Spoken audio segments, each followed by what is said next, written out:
Ratanna sigi training se attend tawdri mamangda lerambaduga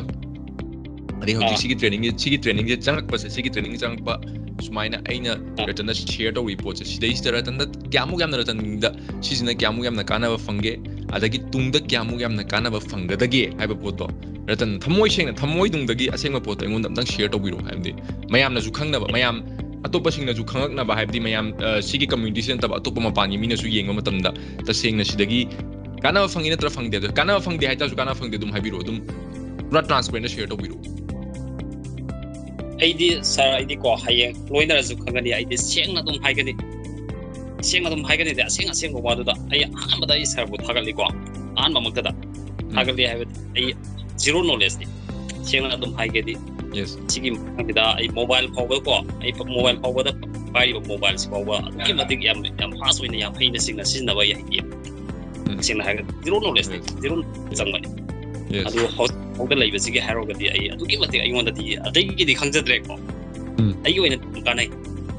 yam kanai habadi asagi ai ngona phangi ba hana leiram knowledge duga hojita 40% 50% ai ngona nate laiba posi and I want to a business is a he on a diame or itoisi business yame what I see for online platforms that I get to one by Epa Masian Zeraga, Natraga, I platform the Tong Zeraga. So mine online gear a sales tobagi and can we see Engona Mina some hino the Taraga and what mine overseas mine to we I see the Mason Sanga seat of what is mine the one only having it no less information see Engona what layaba adubo hojik sarna dagi haitare ko sara tapot sargi hayeng recording thara ani adagi tawga apply to gori seng hargadi hojik pawda I phajana yam khang di khangeba khangam ai oina haitare I hana leiram bagi level gi ai phane yam khange hayare ai wona di yam kanai sa ai wona di adukki di yam kan adudi Ratanna hojik sigi training se loira matungda sidagi recording de kaide loi phanga matungda apply to modam da e-commerce business to khongdaba ngamani khanbra khongdaba ngamgiroi khanbibro sir I say I tasena hagadi I hana I sargi the sangri mamangsi as that way India gi eba ma way dukan haiba yeptu yes dukan haiba yeptu da isi suang khangri gana I sargi I ji tawde gana to sargi yutu I sangri gana I yutu je hana yenga kwa sargi knowledge de hana ya dum dawa hobe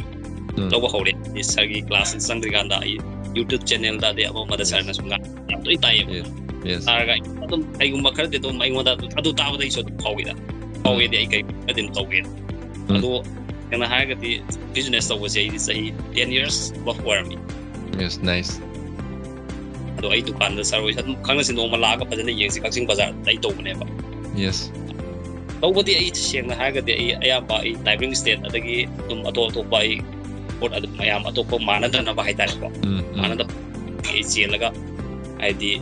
khangaba I han satlaga yengaga nate contact tongnaga link lainaraga mai tawga tawti taweba yes tawga ina abi tongan ba amna uncommon oiba put amadi puthoga na mayang manada ba bongda yoli bedi tawjaba ka koi sumaina sagi oibada sarna taiba du maina ei t-shirt orga su adagi ai tongan ba brand amada puthoga ai oiba on ai wakalo da puthoga sumaina ei tawdi ina pamba design puthoga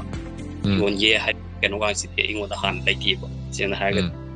hojik tawning bagi wakalam de dum phawe di ngasai angi ba information mem masun lower ga haitare ko tawge dis adi khadi khali dis